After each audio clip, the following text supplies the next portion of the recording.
कधीच नाही चुकणार तुमचे फेवरेट टीव्ही शोज झी5 सोबत, तेही एकदम फ्री. म्हणजे त्या पोलीस चौकशीसाठी आपल्याकडे येतले. मंजू, तू जरा घाबरवशील. अहो आहे असा काय पण होणार नाही, तू कशा काळजी करतस? हा, त्या बाईचा इलाज झालो ना, बस झाला मग. पण बंधू, हे आजचा झाला. डॉक्टरांनी काय सांगल्या ना, परत पण असा होऊ शकता ना. म्हणजे लग्नानंतर निशीच्या डोक्यावर टांगती तलवारच रवतली ना. माका तरी वाटतं रघुनाथा, ह्या बाईची अशीच थेरा चालू राहतली. तेव्हा निशीचा त्या घरात जाण्याबद्दलचो एकदा पुन्हा विचार करू होय आपण.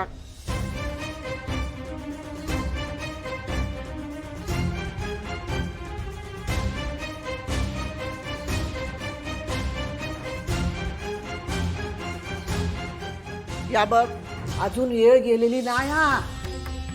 काय हा, ह्या लग्न झाल्यानंतर निशी घेऊन मुंबईत जाताला आणि थंय काय काय कारनामे करीत ना, त्याचा काय नेम नाही. अरे त्या बाईकनी चांगला ओळखून असय, आपला म्हणणं खरा करूच्यासाठी ना त्या काय करतला. उगा दिशाची परीक्षा कशात घ्यायची आपण? तेथून अजून साखर पुढं पण झालेलं नाही. तेव्हा आत्ताच काय तो निर्णय घेऊया आणि ह्या लगीन मोडून टाकूया.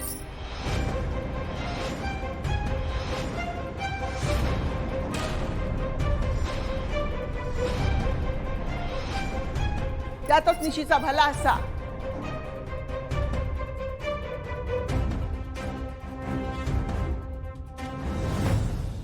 या बघा, योग्य वेळी आपण थांबलो ना तर पुढची सगळी इग्ना टळतली. नाहीच्या अगं, पण मग निशीच्या प्रेमाचं काय? बघ, नीरज खूप चांगला मुलगा आहे. तो निशीसाठी आपलं घर सोडून इथे आला, आपल्या घरात राबला. त्याचं निशीवर खूप जास्त प्रेम आहे. आणि आता आपण हे प्रेम काय खाऊचा असता? प्रेम 4 दिवसाचा असता.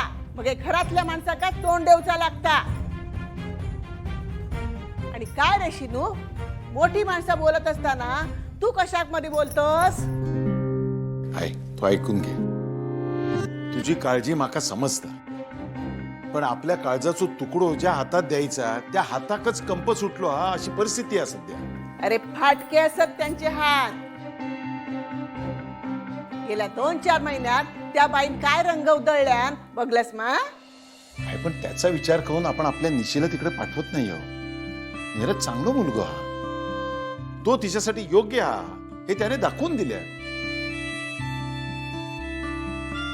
झी5 ॲप डाउनलोड करा आणि पहा सर्व एपिसोड्स एकदम फ्री.